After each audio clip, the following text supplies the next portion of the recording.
Assalamualaikum, I am Hafza Aliza Yaqub. Today we discuss on coordination in groups. Groups के अंदर coordination किस तरह होती है, ग्रुप्स क्या होते हैं, यानी सोसाइटी के अंदर दो या दो से ज़्यादा लोग मिलके एक वर्क करते हैं, इकट्ठे एक किसी भी काम को करते हैं तो उसको ग्रुप्स कहा जाता है। ग्रुप्स के जो दो तीन लोग होते हैं उसके अंदर कोऑर्डिनेशन मौजूद होती है जो कि ग्रो करने में हेल्प आउट करती है।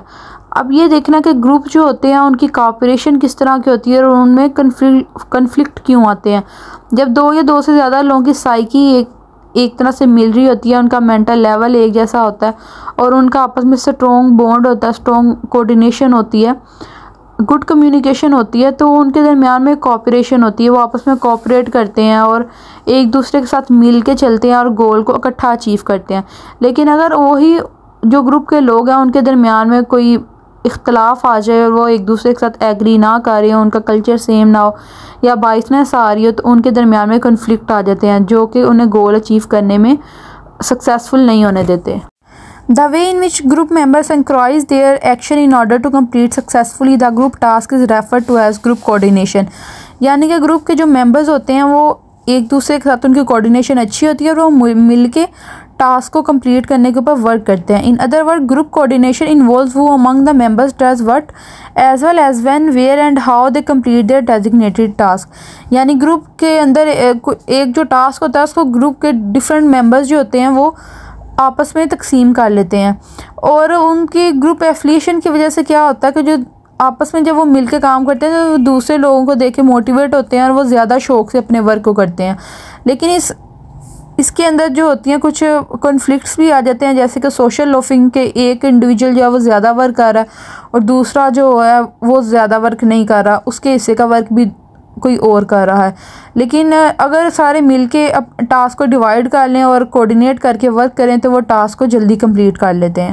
इंपॉर्टेंस ऑफ कोऑर्डिनेशन, कोऑर्डिनेशन का क्या फ़ायदा होता है। Coordination minimise the conflict. Coordination की वजह से क्या होता है कि जो इंडिविजुअल की आपस में कन्फ्लिक्ट होता है, चाहे वो पर्सनल है या वो वर्क के रिलेटेड है, वो कन्फ्लिक्ट जो होते हैं वो कम हो जाते हैं। Reverse are ended, wastage, delays, indifference and other organisation problem, और भी जितनी भी वर्किंग प्रॉब्लम्स होती हैं ऑर्गेनाइजेशन के अंदर वो कम हो जाती हैं। It ensure smooth function of the organisation.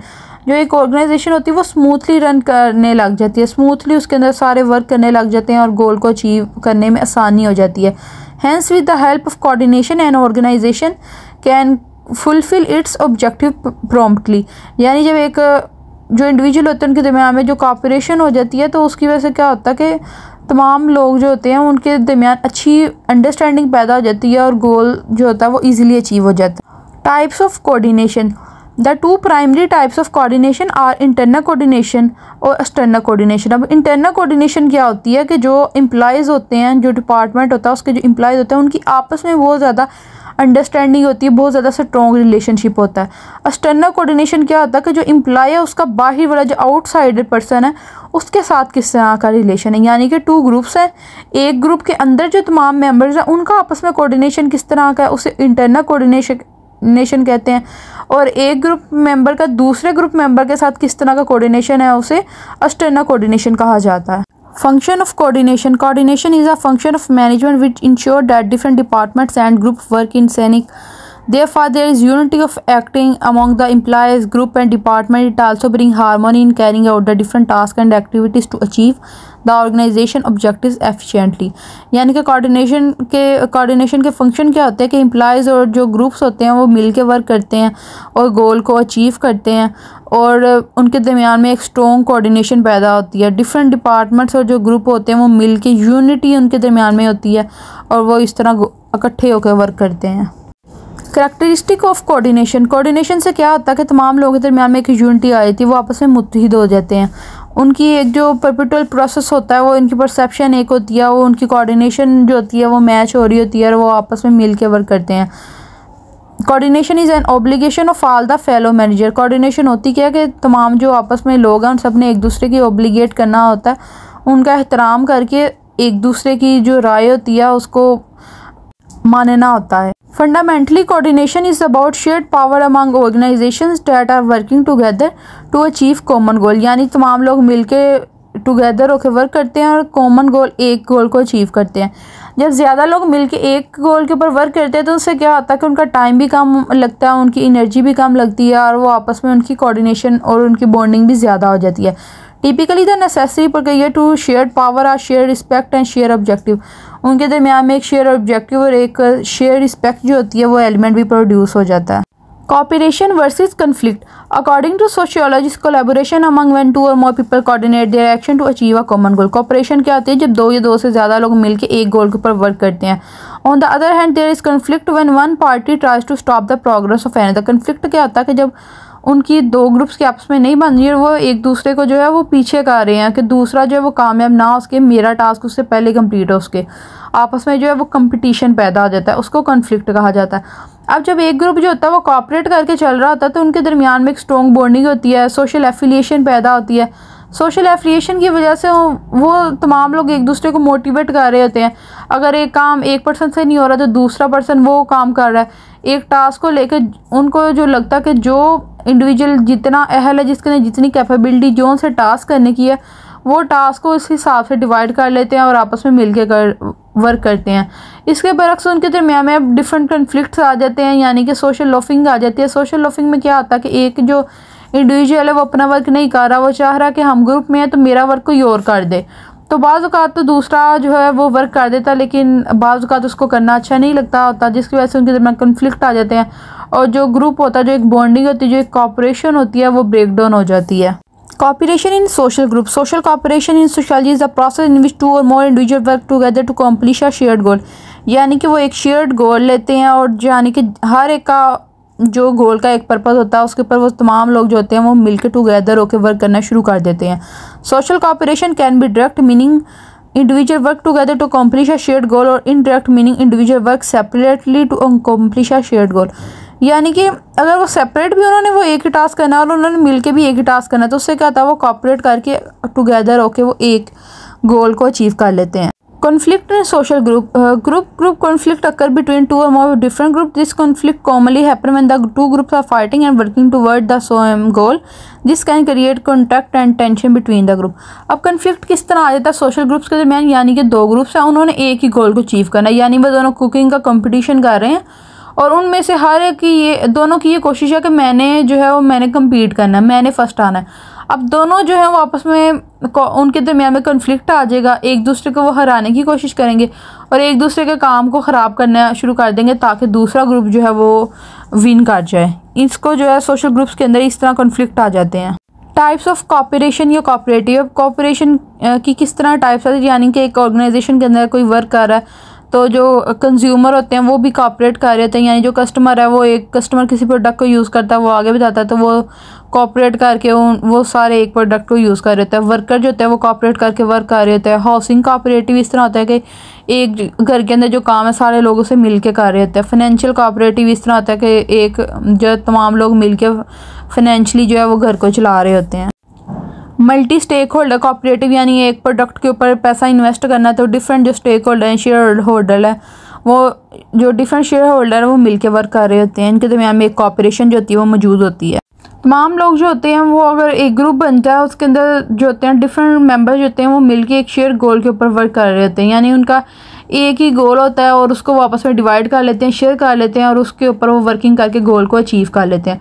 फिर उसके बाद आता है सोशल डायलेमा। सोशल डायलेमा ये ऐसी सिचुएशन होती है कि उसके अंदर क्या होता है कि कभी जो एक इंडिविजुअल होता है वो आपस में कोऑपरेट कर लेते हैं, वो एडजस्ट कर देता है, लेकिन सम टाइम होता है वो आपस में कोऑपरेट नहीं करते, वो एडजस्ट नहीं कर पाता, जिसकी वजह से जो ग्रुप होता है वो ब्रेक डाउन हो जाता है। Responding to and resolving conflict, या कि जो जब एक सोशल डायलेमा की वजह से अगर जो एक ग्रुप है वो ब्रेक डाउन हो गया तो उसके दरमियान फिर कन्फ्लिक्ट आते हैं तो फिर डिफरेंट मेंबर्स जो होते हैं वो मिलकर उस कन्फ्लिक्ट को दूर करने की कोशिश करते हैं।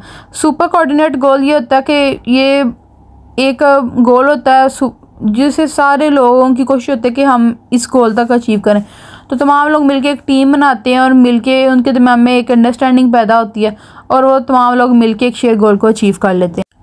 अब ग्रुप्स के जो लोग होते हैं उनके दरमियान में डिफरेंट कन्फ्लिक्ट आते हैं। एक सोशल लॉफिंग आ जाती है कि अपना काम दूसरों के ऊपर डाल रहे थे, फिर उनके वर्क करने के स्टाइल के अंदर कन्फ्लिक्ट आ जाता है। एक कह रहा था मैंने इस तरह वर्क करना है, दूसरा कहता है कि नहीं मुझे दूसरा मेथड अच्छा लग रहा है, जिसकी वजह से उनके दरमियान कन्फ्लिक्ट आ जाता है। उनकी पर्सनैलिटी के अंदर क्लैशेज आ जाते हैं, दोनों की पर्सनैलिटी डिफरेंस आ जाता है।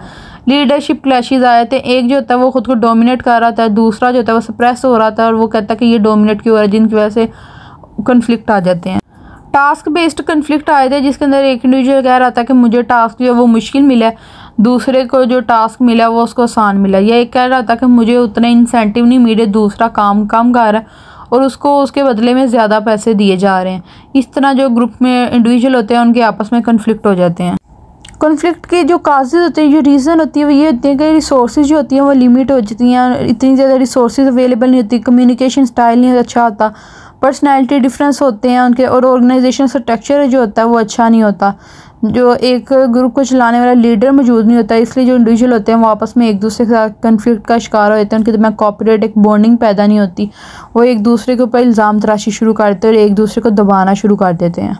परसीव्ड फेयरनेस इन ग्रुप, यानी कि जो ग्रुप है उसके दरमियान में तमाम लोगों के साथ फेयर होकर चलना चाहिए। Perception of fairness reference to any element of the environment perceived by individual or collective as fair according to previous normal standard. Norms के अकॉर्डिंग, स्टैंडर्ड्स के अकॉर्डिंग हर एक जो इक्वालिटी जो है देनी चाहिए, इक्वल रूल्स उनके ऊपर अप्लाई होने चाहिए। The theory behind this is data and individual perception of fairness relating to aspect of their work influencing their behaviour. This in turn can lead to either negative or positive outcome in terms to performance. For example, this refer to an implied perception of the fairness of an organization process and procedure. Example of this could include the process of selection for promotion who receives pay awards. यानी कि group के अंदर जो individual होते हैं उनके साथ fair रवैया होना चाहिए, यानी कि उनके साथ इक्वल उन्हें लेके चलना चाहिए। इस तरह नहीं होना चाहिए कि एक इंडिविजुअल को ज़्यादा प्रमोट किया जा रहा है, उसको ज़्यादा प्रायोरिटी दी जा रही, दूसरे को प्रमोट नहीं किया जा रहा, उसको प्रायोरिटी नहीं दी जा रही। मेल और फीमेल दोनों को इक्वल चांस मिलने चाहिए। दोनों ग्रुप से अगर वो अच्छा जो सा काम कर रहा है उसको ही अवार्ड मिलना चाहिए, उसकी ही सिलेक्शन होनी चाहिए। इस तरह नहीं कि अगर कोई हमें पसंद है तो वो बाइसनेस करके उसके साथ जो है ज़्यादा से प्रायोरिटी दी जाए और फेयरनेस ना रखी जाए। जब दो ग्रुप्स होते हैं और उनके दरमियान में इस तरह फेयरनेस नहीं की जाती तो उसकी वजह से भी जो ग्रुप्स होते हैं वो कन्फ्लिक्ट में आ जाते हैं और एक दूसरे को कम्पीट करना शुरू कर देते हैं। Decision making by groups. Group decision making, also known as collaborative decision making or collective decision making, is a situation faced when individual collectively make a choice from an alternate before them. The decision is then no longer attributable to any single individual who is a member of the group. यानी कि group के अंदर decision making क्या होती है कि तमाम लोग जो होते हैं वो कलेक्टिव मिलकर डिसीजन लेते हैं, हर एक जो होता है वो अपनी राय देता है और हर एक की राय को फिर इकट्ठा करके एक डिसीजन ले लिया जाता है। लेकिन कलेक्टिव डिसीजन मेकिंग या ग्रुप डिसीजन मेकिंग कुछ डाउन साइड होती है, लिमिटेशन होती है, जिस कुछ डिसएडवांटेज होते हैं, जिनमें आता है लीडर डोमिनेशन के। जो एक इंडिविजुअल जो लीडर होता है वो ज़्यादा अपना कह रहा था कि मुझे इस तरह ये डिसीजन पसंद है तो मेरा डिसीजन माना जाए। इस तरह सब लोगों को अपना डिसीजन बताने का हक नहीं मिलता, वो अपना डिसीजन जो होता है वो सबके ऊपर लागू कर रहा होता है। या फिर सोशल प्रेशर आया था कि तमाम लोग मेंबर ऑफ द ग्रुप में agree for the sake of conscious since the social pressure to comfort not be the odd one out. यानी कि ग्रुप के अंदर इस तरह भी डिसीजन होते हैं कि जो लीडर होता है या फिर एक जो मेंबर होता है वो सोशल प्रेशर में आ गया, यानी कि अगर 4 लोग एक तरफ हैं तो अगर वो 2 लोग अब 6 लोग हैं, अगर 4 लोगों ने एक बात कह दिया तो जो बाकी 2 लोग हैं वो देख रहे हैं कि वो 4 हैं हम 2 हैं, तो वो प्रेशर में आ जाता है कि हो सकता है उनकी बात ठीक हो, या उनके ऊपर प्रेशर डाला जाता है कि वो 4 हैं वो ठीक कह रहे हैं, जो मेजॉरिटी है उसको ज़्यादा राय दी जाएगी। इसकी वजह से भी जो होते हैं वो ठीक तरह से डिसीजन नहीं ले पाते। Thank you for watching. Like the video and subscribe the channel. अगर आप ऐसी ही साइकोलॉजिकल वीडियोस देखना चाहते हैं तो मेरे दूसरे channel psychological learning with Aliza Yakub को विज़िट करें। Thank you so much.